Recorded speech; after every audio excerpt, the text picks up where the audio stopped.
Nach nur 3 Behandlungen sind extrem starke Rückenschmerzen, verkrüppelnde Rückenschmerzen. Du hast ja Morphium genommen. Morphium. Bist 2-mal im Kreuz operiert worden. Genau, und alle Monate im Krankenhaus Schmerztherapie. Ja, CT-gesteuerte Infiltration nennt man das.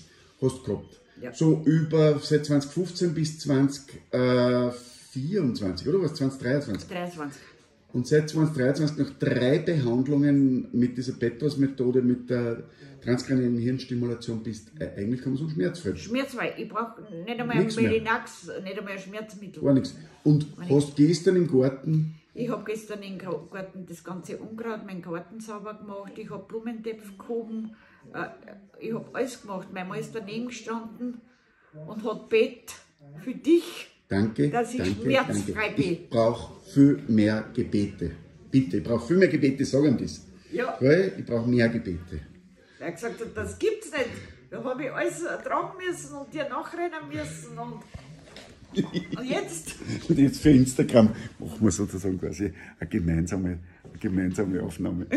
Mein Gori.